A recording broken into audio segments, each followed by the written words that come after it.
नमस्कार दोस्तों, स्वागत है आपका मेरे यूट्यूब चैनल पर। मेरा नाम है विनोद कुमार और आप देख रहे हैं मेरा यूट्यूब चैनल हिस्ट्री वाला। उम्मीद करता हूँ आप स्वस्थ होंगे, अच्छे होंगे और आपकी पढ़ाई बहुत अच्छी चल रही होगी। आज हम जिस विषय को लेकर आप लोगों के सामने हैं वो है यूजीसी नेट फर्स्ट पेपर के जो एमसीक्यूज़ मैंने आप लोगों के सामने पिछली वीडियोस में बताए थे कि मैं सेकंड पेपर और फर्स्ट पेपर मतलब पेपर वन और पेपर टू हिस्ट्री और पेपर वन के जो एमसीक्यूज़ आप लोगों के सामने लाऊंगा। पिछली वीडियोस में मैंने बताया था कि अभी इतना टाइम आपके पास नहीं बचा है, जून में लगभग एग्ज़ाम हो जाते हैं, जून 20 के बाद का शेड्यूल्स दिया है और उसके बाद एग्ज़ाम शुरू हो जाते हैं, तो आपके पास लगभग अब 30 से 35 दिन बचे हैं। तो क्यों ना हम एमसीक्यू के थ्रू अपनी प्रिपरेशन करें। कुछ आप पढ़ाई भी करते रहिए, जो ये चैप्टर्स हैं, कुछ कॉन्सेप्ट हैं, कुछ जैसे टीचिंग एप्टीट्यूड की यूनिट्स हैं, आपका रिसर्च का है, उसमें थोड़ा बहुत पढ़ते भी रहिए और मैं आपकी प्रैक्टिस एमसीक्यू के माध्यम से कराऊंगा। तो आज हम 25 ऐसे एमसीक्यूज लाए हैं। इसका लेवल थोड़ा नॉर्मल से मीडियम लेवल है, ज़्यादा हार्ड मैं बना के नहीं लाया हूँ क्योंकि अभी शुरुआत है और आप लोगों को यदि बेसिक चीज़ें क्लियर होगी तो आप धीरे धीरे आगे बढ़कर वो हार्ड लेवल के जो एमसीक्यूज है वो भी सॉल्व कर पाएंगे और अपना पेपर अच्छे से कर पाएंगे। तो शुरू करते हैं। आज का जो टॉपिक है वो है teaching aptitude MCQs with explanations. आज का जो टॉपिक है टीचिंग एप्टीट्यूड का जो पहला टॉपिक है वो है concept, objectives, levels, characteristics and requirement of teaching. तो इस विषय पर हम आज 25 क्वेश्चंस डिस्कस करेंगे, एमसीक्यूज डिस्कस करेंगे, जिसमें पहला क्वेश्चन अगर आपको स्क्रीन पर दिख रहा है तो वो है what is the primary objective of teaching. ये इंग्लिश भाषा में ही रहेगा, अंग्रेजी में ही रहेगा।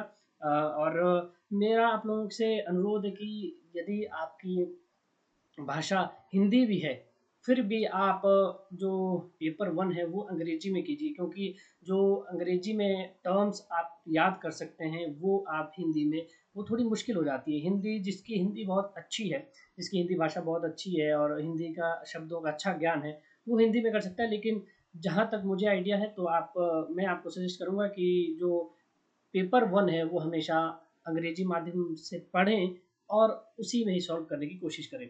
तो यहाँ पर टर्म्स जो है वो अंग्रेजी में आसान हो जाती है याद करना, समझना और एक्सप्लेन करना। तो आज मैं आप लोगों के सामने ये अंग्रेजी भाषा में ही लेकर आया हूँ। तो पहला जो प्रश्न है वो है what is the primary objective of teaching.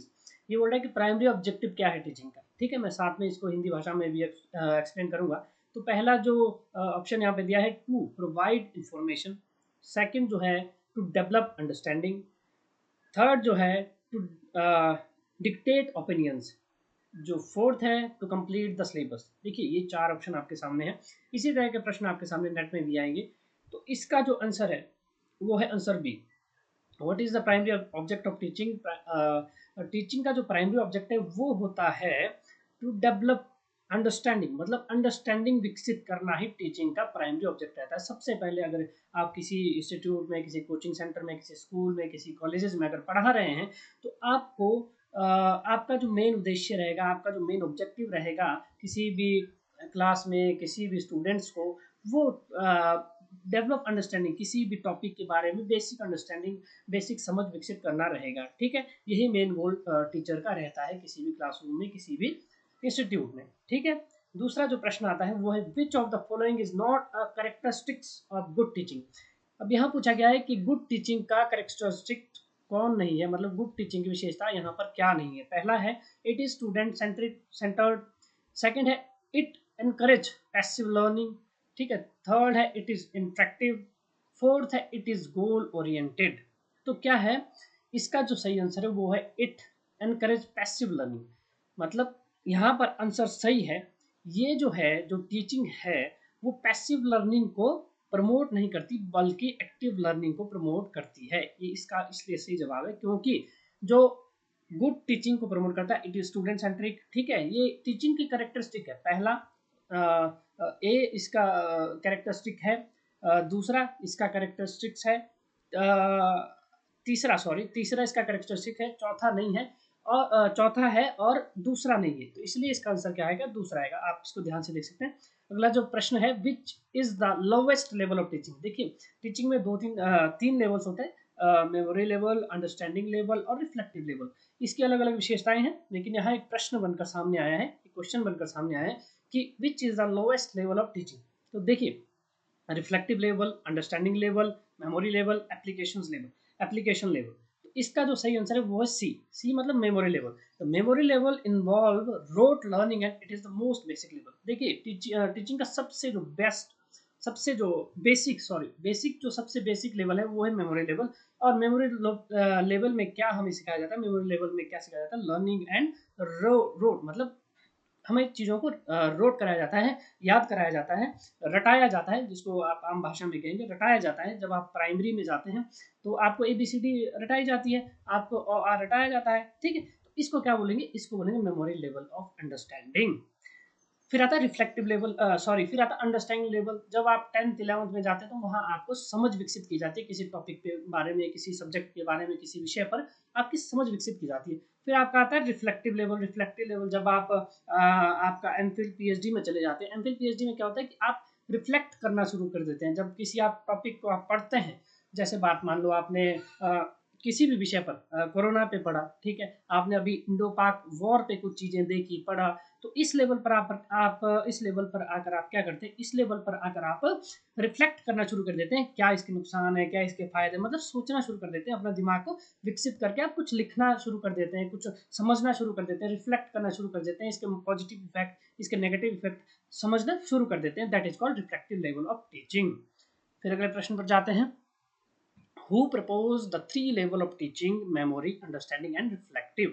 तो यहाँ पर क्या है, ये पूछा जा रहा है कि memory, understanding and reflective level को किसने इजाद किया, किसने इसको बनाया और किसने इसको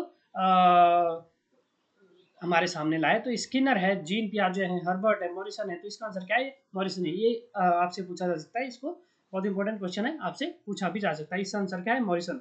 Morrison classified teaching into 3 level. इसने टीचिंग को 3 लेवल में क्लासिफाइड किया, मेमोरी, अंडरस्टैंडिंग एंड रिफ्लेक्टिव, जिससे हमारा पिछला प्रश्न भी था। अब अगले प्रश्न पर जाते हैं। The reflective level of teaching is characterised by. अब ये बात की जा रही है कि रिफ्लेक्टिव लेवल को किसने कैरेक्टराइज किया। ये है habitual learning, reflective level of teaching is characterised by, किससे कैरेक्टराइज किया जाता है, हैबिचुअल लर्निंग से, क्रिटिकल थिंकिंग से, मैकेनिकल रिपीटेशन से, मेमोराइजेशन से। इसका जो आंसर आएगा वो आएगा बी, क्रिटिकल थिंकिंग से। रिफ्लेक्टिव लेवल, वही तो मैं बात कर रहा हूँ कि क्रिटिकल थिंकिंग आपकी कब क्रिटिकल थिंकिंग हो जाती है, जब आप किसी चीज़ों के बारे में पढ़ते हैं। बात मान लो आपने इंडो पाक, जो अभी अभी रिसेंटली सिचुएशन थी इंडो पाक की, वॉर था, उसके बारे में आपने आर्टिकल्स पढ़े, उसके बारे में आपने चीज़ों को देखा, समझा, और उसके बाद अपनी एक समझ विकसित की कि इंडो पाक वॉर हुआ क्यों, इसके रिजल्ट क्या है, किसको ज़्यादा नुकसान है। तो ये क्या है, रिफ्लेक्ट कर रहा है। Reflective teaching requires student to analyse and think critically. यहाँ पर क्या बोल रहा है कि आपने एनालाइज किया, उसके बाद क्रिटिकली थिंकिंग भी किया आपने। आप सोर्सेज के बेस पर, आप सबूतों के बेस पर आप बात करते हैं, आप एनालाइज करते हैं और बताते हैं कि क्या पॉजिटिव है, क्या नेगेटिव है। यहाँ पर आपकी क्या है, थिंकिंग लेवल जो है बढ़ता है, ठीक है। क्रिटिकली थिंकिंग, आप सोचना शुरू कर देते हैं, आपका दिमाग जो है विकसित होना शुरू होता, आपका दिमाग सोचना शुरू कर देता है और बताना शुरू करता है क्या सही है क्या गलत है। तो that is called reflective level of teaching. अगला प्रश्न जो है, which of the following is the requirement for effective teaching. अब यहाँ पर क्या पूछ रहा है कि क्या ऐसी रिक्वायरमेंट है जो टीचिंग को इफेक्टिव बनाती है, ठीक है। पहला है स्ट्रिक्ट डिसिप्लिन, दूसरा है यूनिफॉर्म टीचिंग मेथड, तीसरा है knowledge of subject and pedagogy, चौथा है हाई टेक क्लासरूम। देखिए, टीचिंग को इफेक्टिव बनाने के लिए आपको knowledge of subject and pedagogy की जरूरत पड़ेगी, आंसर सी आएगा इसका, ठीक है। हाईटेक क्लासरूम चाहिए, यूनिफॉर्म टीचिंग मेथड चाहिए, स्ट्रिक्ट डिसिप्लिन चाहिए, लेकिन नॉलेज ऑफ सब्जेक्ट बहुत जरूरी है। अगर आपके पास नॉलेज ऑफ सब्जेक्ट नहीं है तो आप क्या करेंगे, हाईटेक क्लासरूम करके क्या करेंगे, आपके पास पढ़ाने के लिए है ही नहीं, आपके पास सब्जेक्ट की नॉलेज है ही नहीं। तो यूनिफॉर्म टीचिंग मेथड क्या करेंगे, आप बच्चों को यूनिफॉर्म पहनाए क्या करेंगे, आपको तो किसी टॉपिक पे बात करनी है, आपको नॉलेज ही नहीं है। स्ट्रिक्ट डिसिप्लिन करके क्या करेंगे। इसलिए सबसे ज्यादा महत्वपूर्ण क्या है, knowledge of subject and pedagogy. तो a teacher must know both the subject and the best way to teach it, ठीक है। अगर टीचर के पास सब्जेक्ट की नॉलेज है और उसको पढ़ाना बहुत अच्छी तरह आता है तो सड़कों पर भी पढ़ा देगा, ठीक है। वो ग्राउंड में भी पढ़ा देगा, उसके लिए हाईटेक क्लासरूम की जरूरत नहीं पड़ेगी, ठीक है। स्ट्रिक्ट डिसिप्लिन की जरूरत नहीं पड़ेगी, ठीक है। यूनिफॉर्म की जरूरत नहीं पड़ेगी।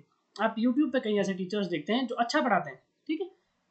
तो ये इंपॉर्टेंट क्वेश्चन था आपके लिए, ठीक है। Which component of teaching involves deciding what content to teach. देखिए यहाँ बोला जा रहा है कि कौन सा कंपोनेंट ये डिसाइड करता है कि कंटेंट कौन सा पढ़ाना है, ठीक है। Evaluation, instruction, planning, feedback. तो यहाँ पर क्या है कि प्लानिंग इज द इम्पोर्टेंट की, जो कंटेंट डिसाइड करता है कि कौन सा हमें कंटेंट पढ़ाना है। जैसे मैं यूट्यूब की वीडियो बना रहा हूँ तो एक प्लान करके बनाई है मैंने ये वीडियो, ये प्लानिंग है मेरी वीडियो की कि मुझे क्या पढ़ाना है, आज मुझे आप लोगों के सामने क्या लाना है, वर्तमान समय में जो नीड है वो क्या है, किस तरह से पढ़ाना है। तो ये करता है planning. Planning involve selecting content and organising the syllabus. ये आपका ये प्रश्न था, इसका आंसर ये आपके सामने है। Which of the following best describe formative evaluation. अब देखिए अब ये प्रश्न कहाँ से आया, ये प्रश्न आया है इवैल्यूएशन से। जब आप टीचिंग करते हैं तो आप mid term and term exam बच्चों के लेते हैं कॉलेजेस में, स्कूल में, ठीक है, अदर इंस्टीट्यूट में आप लेते हैं। उस एग्जाम को आपने इवेल्युएट भी करना होता है, किस आधार पर आप नंबर देते हैं, कैसे नंबर देते हैं। तो इसमें क्या है, इवेल्युएशन टीचिंग में क्या होता है, हमें टाइप्स ऑफ इवेल्युएशन भी पढ़ाने होते हैं, ठीक है। तो इसमें फॉर्मेटिव इवेल्युएशन है।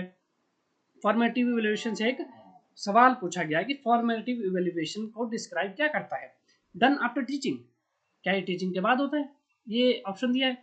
फॉर सर्टिफाइंग परफॉर्मेंस, क्या ये परफॉर्मेंस को सर्टिफाई करता है। सी क्या है, फॉर इम्प्रूविंग इंस्ट्रक्शन, क्या यह इंस्ट्रक्शन को इम्प्रूव करता है। फॉर कंपेयरिंग स्टूडेंट, क्या ये स्टूडेंट को कंपेयर करता है एक दूसरे के से। तो ये इसके ऑप्शन है, इसका जो आंसर आएगा वो आएगा सी, फॉर इम्प्रूविंग इंस्ट्रक्शन। एक्सप्लेनेशन क्या है इसकी कि formative evaluation help improve learning during the teaching process. अब यहाँ पर क्या होता है, जब ये फॉर्मेटिव इवैल्यूएशन क्या है, फॉर्मेटिव इवैल्यूएशन का मतलब है कि जब आप किसी चैप्टर को पढ़ा रहे हैं, किसी टॉपिक पर बात कर रहे हैं और साथ साथ में आप उनसे पूछ भी रहे हैं कि आपको समझ आ रहा है क्या। अगर आप कोई भ्रष्टाचार पे पढ़ा रहा है, कोई किसी और पे कोई किसी और बात पर पढ़ा रहा है, कोई किसी और टॉपिक पर पढ़ा रहा है, कोई एनवायरनमेंट पर पढ़ा रहा है, कोई कम्युनिकेशन पर पढ़ा रहा है अपनी क्लास में, तो उस क्लास में यदि आप कम्युनिकेशन की जो चीज़ें हैं, यदि आप एनवायरनमेंट की जो चीज़ें हैं अपने बच्चों के साथ पूछ के, उनके साथ डिस्कस करके, उनके जो सवाल हैं वो क्लियर कर देते हैं, साथ साथ में उनका टेस्ट भी लेते हैं, पूछते हैं पहले आपने लेक्चर डिलीवर किया, साथ में आप पूछ भी रहे हैं कि मैंने क्या पढ़ाया, एनवायरनमेंट में मैंने ये क्या चीज़ बताई, और अगर आपको कहीं डाउट है तो इसका सॉल्यूशन अगर आप देते हैं, that is called formative evaluation, ठीक है। नेक्स्ट जो प्रश्न है, which is not an objective of teaching. यहाँ पर सीधा साधा प्रश्न है कि ऑब्जेक्टिव ऑफ टीचिंग क्या है, ये मतलब नहीं है, टीचिंग का जो ऑब्जेक्टिव वो नहीं है, वो है इम्पार्टिंग नॉलेज, ठीक है, conditioning behaviour, facilitating thinking, promoting memorisation only. देखिए ये आंसर इसका जो है वो डी है कि teaching aims to develop understanding not just store memory, promoting memorisation only, ये इसका आंसर है। नॉट ये क्या है, ऑब्जेक्टिव ऑफ टीचिंग नहीं है, ठीक है। इम्पार्टिंग ऑफ नॉलेज है, कंडीशनिंग बिहेवियर है, फैसिलिटेटिंग थिंकिंग, ये इसके ऑब्जेक्टिव्स है टीचिंग के, ठीक है। नेक्स्ट जो प्रश्न आता है वो है, which level of teaching is most appropriate for higher education. अभी अभी मैंने वीडियो में थोड़ी देर पहले आपको बताया है कि हाई लेवल ऑफ एजुकेशन या हाई लेवल ऑफ टीचिंग क्या है। तो यहाँ पर क्या है, memory, reflective level, understanding level और इनफॉर्मल लेवल। तो इसका जो आंसर है वो रिफ्लेक्टिव लेवल में अभी जस्ट आपको बता चुका हूँ कि रिफ्लेक्टिव लेवल क्या होता है। रिफ्लेक्टिव लेवल होता है जब आप कोई थिंकिंग सोचना शुरू कर देते हैं, क्रिटिकल थिंकिंग आप करना शुरू कर देते हैं। इंडोपैक का उदाहरण मैंने अभी दिया, उसके बारे में आप थिंकिंग करते हैं, उसके बाद आप कोई आर्टिकल लिखते हैं, पढ़ते हैं आर्टिकल, उसके बाद अपनी कोई बात रखते हैं, that is called reflective level of teaching. Reflective level suits higher education where analytical thinking, मतलब आप एनालिटिकल थिंकिंग रिफ्लेक्टिव लेवल में करते हैं। नेक्स्ट क्वेश्चन की ओर जाते हैं। Teaching is a process of, teaching का क्या प्रोसेस है, टीचिंग प्रोसेस क्या है, teaching is a process of, teaching किस चीज का प्रोसेस है। देखिए डिक्टेशन, ठीक है, लर्निंग, कम्युनिकेशन, रिपीटेशन, ठीक है। Teaching is process of communication, teaching is essentially a two way communication process, मतलब टीचिंग क्या है, टू वे कम्युनिकेशन प्रोसेस है। मैं आपको पढ़ा रहा हूँ ना, that is called to way communication. अब आपके कमेंट्स आएंगे, अब आप सवाल पूछ सकते हैं यूट्यूब के माध्यम से, ठीक है, यूट्यूब के माध्यम से भी टू वे कम्युनिकेशन। अब मैं आपको पढ़ा रहा हूँ ना, तो फिर आप मुझसे सवाल पूछ सकते हैं कमेंट के माध्यम से, मैं उसका जवाब दूंगा, that is called to way communication. और टीचिंग का फायदा ही तब है अगर आप टू वे कम्युनिकेशन कर रहे हैं। अगर आप ओनली लेक्चर डिलीवर कर रहे हैं ना, बात मान लो क्लास में जाके आप जा रहे हो, किसी कॉलेज में जाके आप पढ़ा रहे हो, किसी स्कूल में जाकर पढ़ा रहे हो, वहां पर आपने लेक्चर दिया और आप वापस आ गए, तो आपका उस लेक्चर देने का कोई फायदा नहीं है। क्यों? क्योंकि टीचिंग का पार्ट ही नहीं है। पार्ट इसलिए नहीं है क्योंकि अगर आप टू वे कम्युनिकेशन नहीं करेंगे, आप बच्चों से नहीं पूछेंगे, आप उनकी समस्याएं नहीं सुनेंगे, आप उनसे नहीं पूछेंगे कि आपको समझ आया कि नहीं आया, तो वो इफेक्टिव टीचिंग नहीं कही जाएगी। इसलिए टीचिंग का प्रोसेस क्या है? कम्युनिकेशन, एक दूसरे से कम्युनिकेट करना, उनसे पूछना, उनकी प्रॉब्लम्स क्या है, स्टूडेंट्स की प्रॉब्लम्स क्या है, उन्हें क्या समझ आ रहा है, क्या नहीं आ रहा है। ठीक है, नेक्स्ट प्रश्न की तरफ जाते हैं।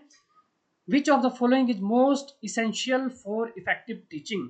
ये पहला जो ऑप्शन है वो है पुनिशमेंट, दूसरा है एक्सप्लेनेशन, तीसरा है इंस्ट्रक्शन, चौथा है motivation. Which of the following is most essential for effective teaching के लिए मोस्ट इसेंशियल चीज क्या है? ये है answer D, motivation. Motivating students encourage activate participation and better learning. यहाँ पर क्या बोला गया है कि अगर आपको इफेक्टिव टीचिंग करनी है, मोस्ट इसेंशियल टीचिंग करनी है, तो उसके लिए क्या इंपॉर्टेंट है? वो है मोटिवेशन। आपको मोटिवेशन होना बहुत जरूरी है। इससे क्या होता है? स्टूडेंट का एनकरेज बढ़ता है, वो एक्टिव पार्टिसिपेशन टीचिंग में कर सकते हैं। ठीक है, ये इसका आंसर है। जाते हैं नेक्स्ट प्रश्न की ओर। नेक्स्ट क्वेश्चन देखते हैं। At the understanding level of teaching, next question में क्या है कि at the understanding level of teaching A learner क्या होता है? ए लर्नर अंडरस्टैंडिंग लेवल क्या करता है? मेमोराइज फैक्ट करता है, एनालाइज क्रिटिकली करता है, अप्लाइज कॉन्सेप्ट को अप्लाइज करता है, अंडरस्टैंड्स मीनिंग करता है। तो ये डी इसका आंसर आएगा। डी क्यों आएगा? क्योंकि मैं आपको बता चुका हूँ मेमोरी लेवल, अंडरस्टैंडिंग लेवल और रिफ्लेक्टिव लेवल ऑफ टीचिंग।